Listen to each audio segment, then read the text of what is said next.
আসসালামু আলাইকুম। আমি নেত্রকোনার পোলা। আশা করছি আপনারা অনেক ভালো আছেন। আমি আলহামদুলিল্লাহ ভালো আছি। তো আজকে 2 কিলোমিটার হাইটা তারপরে কিন্তু ওই যে সরিষা ক্ষেত দেখতে আসছিলাম, অনেকটা দূর হয়েছে বুঝছেন। তো আপনাদের ভিডিও উপহার দেওয়ার জন্য তো দেখেন সরিষা ক্ষেত আজকে দেখেন কি একটা সুন্দর মনোরম পরিবেশ দেখা যাচ্ছে। দেখেন এদিকে, ঠিক আছে, গ্রামের মধ্যে কিন্তু এই মনোরম পরিবেশটা দেখা যায়। আপনারা শহরে কিন্তু এই যে দৃশ্যটা, ঠিক আছে, এটা কিন্তু আপনারা পাবেন না। সরিষা ক্ষেত দিয়ে কিন্তু ফুলের বড়া বানানো যায়, ঠিক আছে, যেটা গ্রামের ভাষায় বলে আমরা, ঠিক আছে। তারপরে হলো সরিষা সরিষা দিয়া কিন্তু তেল ইয়া করা যায়, সরিষা তেল। আপনারা হয়তো জানেন অনেকে।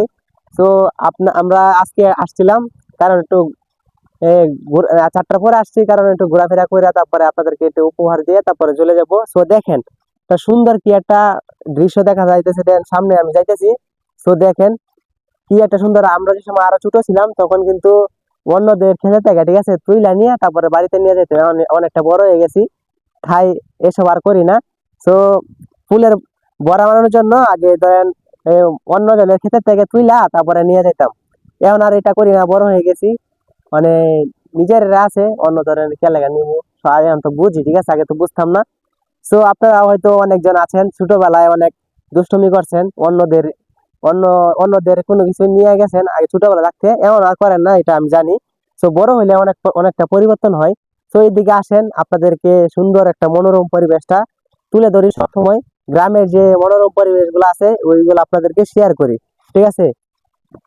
তারপরে যে আমাদের দৈনন্দিন জীবনে কাজের জন্য কিন্তু সবকিছু প্রয়োজন, ঠিক আছে। আপনার ঘোরাফেরার কিন্তু একটা প্রয়োজন আছে। ঘোরাফেরা করার জন্য কিন্তু মনটা অনেক ফ্রেশ হয়ে যায়। 4টার পরে যদি আপনারা ঘোরাফেরা করেন তাহলে মনটা অনেক ভালো হবে। বন্ধু বান্ধব নিয়ে হাঁটাচলা করবেন, মনটা ফ্রেশ হয়ে যাবে, আর 5 ওয়াক্ত নামাজ পড়বেন। আর এখন কিন্তু বর্তমানে ট্রেন্ডিং এ আছে সরিষা ক্ষেত, আগে ছিল ধান ক্ষেত, এখন বর্তমানে ট্রেন্ডিং এ সরিষা ক্ষেত। কারণ অনেক এখন বর্তমানে কিন্তু সোশ্যাল মিডিয়ার মধ্যে সরিষা ক্ষেত অনেক ভাইরাল, ঠিক আছে, ভিডিও করলে ফরিতে চলে যায়। সো দেখবো আজকে এই ভিডিওটা কত ভিউ হয়, ঠিক আছে। সো আপনারা হয়তো আমাকে চিনেন অনেকদিন ধরে। সো আপনারা আমাকে ভালোবাসা দিবেন সব সময়। সো আপনাদেরকে ভালোবাসা দিব সব সময়। সো সরিষা ক্ষেত দেখার একটা উদ্দেশ্য ছিল, কারণ আপনারা হয়তো অনেকজন শহরে থাকেন হয়তো অনেকজন, এই জন্য আপনাদের গ্রামে যে সুন্দর মনোরম পরিবেশ গুলো আপনাদেরকে উপস্থাপন করি। কারণ হয়তো অনেকে জানেন না, হয়তো অনেকজনই এই গ্রামের মধ্যে খুবই কম আসেন, ঠিক আছে, এই জন্য আপনাদেরকে এই গ্রামের যে মনোরম পরিবেশ গুলা উপস্থাপন করি আপনাদের মাঝে, ঠিক আছে। এটা অনেকজন বলতে পারেন এইসব আবার দেখানো লাগে, গ্রামের যে স্মৃতিময় একটা মনোরম পরিবেশ, এটা আমরা জানি, আমরা গ্রামে যারা আছি তারা হয়তো জানি যে গ্রামের একটা স্মৃতিময় একটা কি সুন্দর একটা। 4টার পরে যদি আপনারা আসেন যে কোনো মুহূর্তে অনেক ভালো লাগবে, বন্ধু বান্ধব নিয়ে আসবেন, সরিষা খেতে যাবেন, ঠিক আছে। আপনারা উপভোগ করে আসবেন কিরকম লাগে। তো আজকে আসছি, অনেকটাই ভালো লাগছে।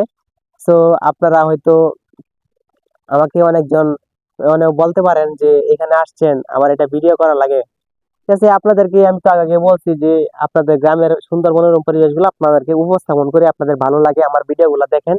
কারণ আমরা হয়তো এটাও হয়তো বলতে পারেন গ্রামের ক্ষেতের মতো থাকি সব সময়। কারণ আমরা গ্রামের মানুষ, ঠিক আছে, গ্রামের ভাষায় কথা বলতে, আঞ্চলিক ভাষায় কথা বলতে আমরা ভালোবাসি। আপনারা হয়তো অনেকে জানেন, ঠিক আছে, আপনাদেরকে আগের ভিডিওতে বলছি। তো আপনাদেরকে আজকে দেখালাম সরিষা ক্ষেতের সুন্দর মনোরম পরিবেশ। তো আজকে ভিডিওটা এই পর্যন্তই। আপনারা ভালো থাকবেন, সুস্থ থাকবেন, আল্লাহ হাফেজ ভাই।